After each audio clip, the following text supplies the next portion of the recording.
علی بھائی اگلا سوال ہے، چند دن قبل ہمارے پریزیڈنٹ جناب عارف علوی صاحب جو خود بھی ایک دیندار گھرانے سے تعلق رکھتے ہیں بلکہ مولانا مودودی رحمہ اللہ کے چاہنے اور ماننے والوں میں بھی شامل ہیں، انہوں نے جامعہ الازہر مصر والوں سے فتویٰ لیا ہے کہ کرونا وائرس کی وجہ سے وقتی طور پر مساجد میں ہونے والی نمازیں اور خصوصاً نماز جمعہ کی گیدرنگ کو سسپینڈ کیا جا سکتا ہے اور لوگ جمعہ کی بجائے اپنے اپنے گھروں میں نماز ظہر ہی ادا کر لیں، جبکہ دوسری طرف ہمارے پاکستانی علماء اس فتوے کو سپورٹ نہیں کر رہے ہیں۔ ایسی مشکل سچویشن میں ایک عام پاکستانی مسلمان کو کیا کرنا چاہیے؟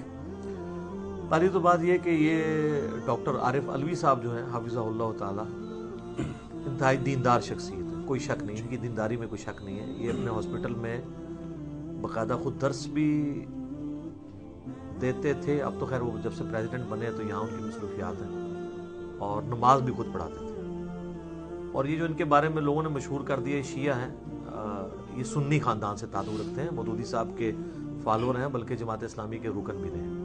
باقی شیعہ بھی ہوتے ہیں، ہمیں تو اس سے غرض نہیں تھا، ہم تو مسلمان ہی سمجھتے ہیں، علمی اختلاف اپنی جگہ، لیکن ایک چونکہ ان کے نام کے ساتھ علوی آ گیا نا تو وہ کہتے ہیں شیعہ ہوں گے، جس طرح میرے نام کے ساتھ مرزا آتا ہے تو کہتے ہیں قادیانی ہوگا، ٹھیک ہے، وہ تو شکر ہے ظفر مرزا بھی آ گیا ایک، تو انہیں کم از کم انہوں نے جو گورنمنٹ کا اسپوکس مین اس وقت بنا ہوا ہے کرونا کے حوالے سے۔ تو یہ جو الازہر یونیورسٹی کا فتویٰ ہے، الازہر یونیورسٹی اسلام کی سب سے قدیم یونیورسٹی ہے، 328 ہجری میں یہ فاطمی دور کے اندر بنائی گئی ہے، یعنی وہ بھی شیعہ کا دور تھا، فاطمی شیعہ تھے، تو اب یہ 1441 ہجری چل رہا ہے، آپ اندازہ لگا لیں آلموسٹ 1100 سال ہو چکے ہیں اس یونیورسٹی کو بنے ہوئے۔ وہاں تمام مکاتب فکر کے، خصوصاً جو اہل سنت کے جتنے اسکول آف تھاٹ ہیں، حنفی، شافعی، مالکی، حنبلی، ان کے علماء ہیں، اور ایک دوسرے کی سپورٹ کے لیے فتوے بھی دیتے رہتے ہیں۔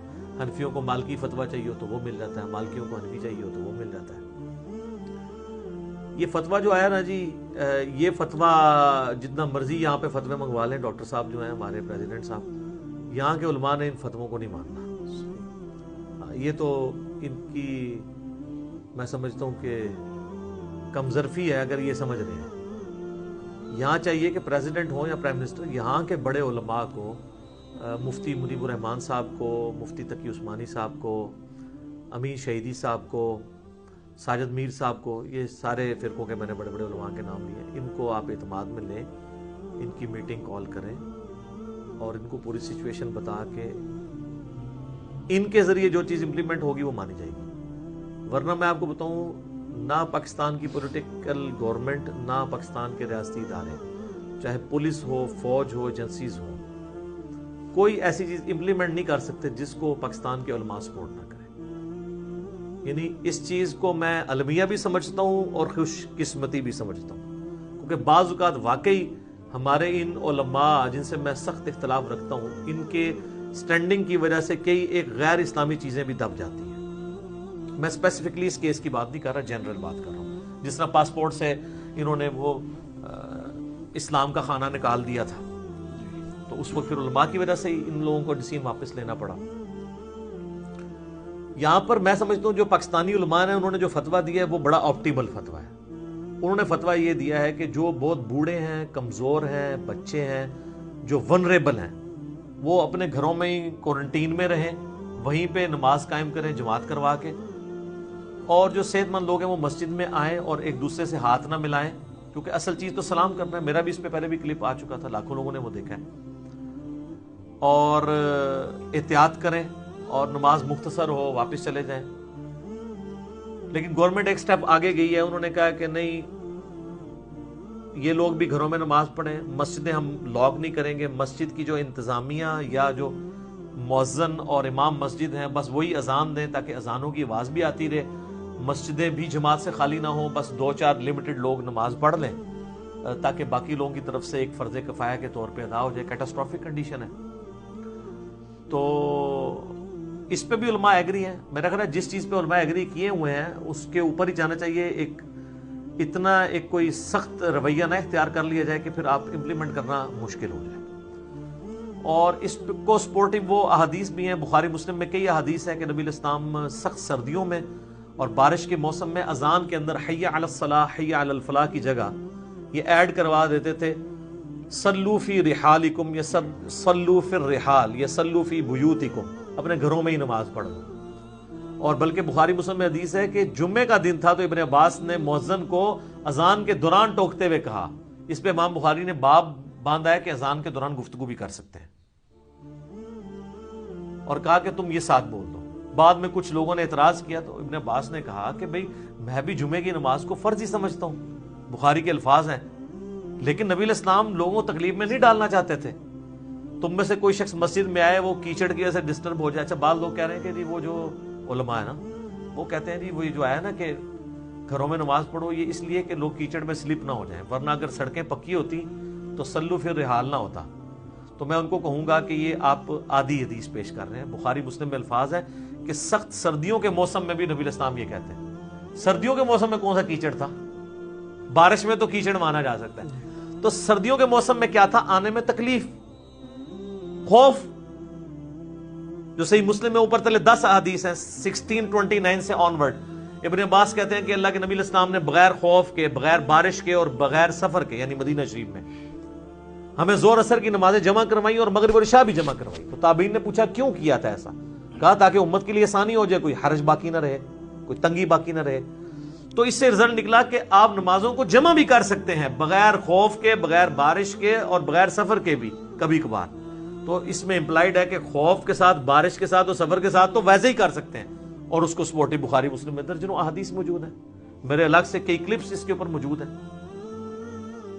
تو نمازیں جمع بھی ہو سکتی ہیں گھروں میں بھی. اگر کیٹاسٹرافک کنڈیشن میں نماز پڑھ جاتی ہے اور آپ نے مزید کوئی تسلی کرنی ہے یورپ اور امریکہ میں، تو آپ اپنے گھروں میں فرض نماز کے لیے اذان دیں، اقامت کریں، جماعت قائم کریں، اور اس میں پھر جمعے کی نماز جو ہے نا وہ نہیں پڑھی جائے گی گھر میں. یہ بعض کوئی یہ بھی افواہ مچا رہے ہیں. یہ امت کا اجماع ہے کہ بھئی جب جمعے کی نماز مسجد میں ہوتی ہے اور اس کی ایک شرائط ہے، جمعے کا مقصد نماز پڑھنا نہیں ہوتا، تذکیر ہوتا ہے، نصیحت ہوتا ہے. تو جب وہ ایک پولیٹیکل گیدرنگ ہی مسلمانوں کی نہیں ہو رہی ہے اور آپ گھروں میں ہیں، تو اب وہاں پہ تو آپ نے تقریریں کر کے تو ممبر تو نہیں کھڑے کرنے ہیں، اور ممبر بھی ہوتا ہے، اس میں ممبر پہ بھی چڑھنا ہوتا ہے. تو گھروں میں زور پڑی جائے گی، اس پہ اجماع امت ہے. جمعے والے دن بھی جب یہ اناؤنسمنٹ ہوتی تھی تو صحابہ کرام مطلب اس وقت گھروں میں آپ کو پتا آج تو 2-2 3-3 بچے ہیں، اس وقت تو 8-8 10-10 بچے ہوتے تھے. تو صحابہ کرام گھر جمعہ بھی کروا سکتے تھے. تو کوئی ثابت نہیں ہے کہ انہوں نے گھر کے بھی جمعہ کروایا ہو. گھر میں زور کی نماز. ایون مسلمانوں کو تو یہ مسئلہ بھی پتا ہے کہ اگر کسی کی جمعے کی نماز رہ گئی اور وہ مسجد میں آ کے نماز پڑھتا ہے تب بھی وہ جمعہ نہیں پڑھے گا، زور کی نماز ہی پڑھے گا. تو یہ کس نے مسئلہ نکال لیا؟ اور یہ بخاری مسلم میں جو حدیث ہے، جمعے کے دن نبی علیہ السلام نے کہا صلو فی الرحال، اپنے گھروں میں ہی نماز پڑھ لو. تو نماز گھر پڑھ سکتے ہیں، ہاں جماعت کروائیں. اب کل کتنی تیز بارش تھی، میں جمعے کے لیے نہیں جا سکا تو میں نے گھر میں جماعت کروائی. اور اس میں بخاری مسلم میں حدیث ہے کہ سب سے پہلے مردوں کی صف ہوگی، اس کے بعد چھوٹے بچوں کی، پھر غلاموں کی، اور اینڈ پہ عورتوں کی. یہ ترتیب ہوگی. اگر 2 مرد ہیں اور 1 عورت ہے تو مرد کو اپنے ساتھ کھڑا کریں، عورت کو پیچھے کھڑا کریں. اگر صرف میاں بیوی ہیں تو میاں آگے کھڑا ہو، بیوی پیچھے کھڑی ہو. اگر بچے بھی ہیں تو میاں آگے کھڑا ہو، پہلی صف میں بچوں کو کھڑا کرے اور دوسری صف میں پھر عورتوں کو کھڑا کرے. یہ نہیں ہے کہ بچوں کی ماں بچوں کے ساتھ کھڑی ہوگی، نہیں، اس کی صف پھر بھی لادہ ہی پڑتی ہے. یہ سنت ہے. تو ہم نے تو کل پھر زور اثر کو جمع بھی کیا، 4 فرض زور کے پڑھے، 4 اثر کے پڑھے اور جمعے کی جگہ، اور اس سنت پہ بھی عمل کیا، اذان بھی دی اور اقامت بھی کہی. تو آپ اس طریقے سے کر سکتے ہیں. باقی اس سچویشن میں آپٹیمل، میں تو پاکستان کے علماء کے فتوے کے ساتھ ایگری کرتا ہوں. میں الازہر کی جو علماء ہیں نا، میں ان کی کریڈیبلٹی کو نہیں مانتا. اس کی وجہ یہ ہے کہ یہ لوگ دنیا دار بھی بہت زیادہ ہیں. ان لوگوں نے بینکنگ کے سود کے حلال ہونے کے اوپر بھی فتوے دیے ہیں. اور الازہر میں تو آپ پتہ ہے اکثر علماء نے داڑیاں بھی نہیں رکھی ہوئی. وہاں پہ جو نماز پڑھانے والے ہیں وہ بھی کلین شیو ہے. اس سے آپ دین کے ساتھ ان کے جو شغف ہے اس کا اندازہ لگا لیں. وہ دین کو ایز اے نالج پڑھ رہے ہوتے ہیں، پریکٹسنگ اس طریقے سے وہ نہیں ہوتے ہیں. لہٰذا ان کے فتووں کی ایز سچ اہمیت نہیں ہے. اور میرا خیال ہے یہاں پہ کئی علماء ہیں جو ان سے زیادہ نالج والے ہیں اور زیادہ خوف خدا رکھنے والے لوگ ہیں.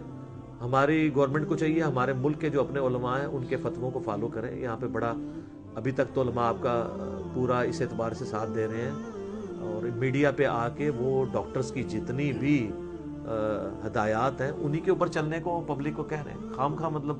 اور مجھے بڑی خوشی ہوئی ہے کہ پہلی دفعہ علماء کا ایک پازیٹیو چہرہ میڈیا کے سامنے آیا ہے. جتنے علماء بڑے ڈیسنٹ طریقے سے گفتگو کر رہے ہیں، اور انہوں نے کوئی اس طرح پینک پھیلانے کی کوشش نہیں کی ہے.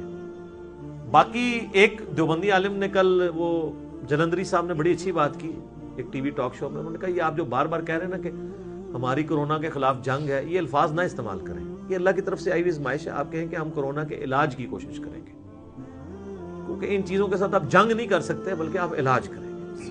جو اللہ کی طرف سے تکلیفیں آتی ہیں، مجھے بڑی یہ پازیٹیو، وہ اینکر نے بھی خیر ایگری کیا کہ آپ کے الفاظ ٹھیک ہیں، کہ ہمیں یہ کہنا چاہیے کہ ہم اس کے علاج کے لیے اور مریضوں کی صحت یابی کے لیے کوشش کریں گے. اللہ کے ساتھ کوئی جنگ نہیں کر سکتا.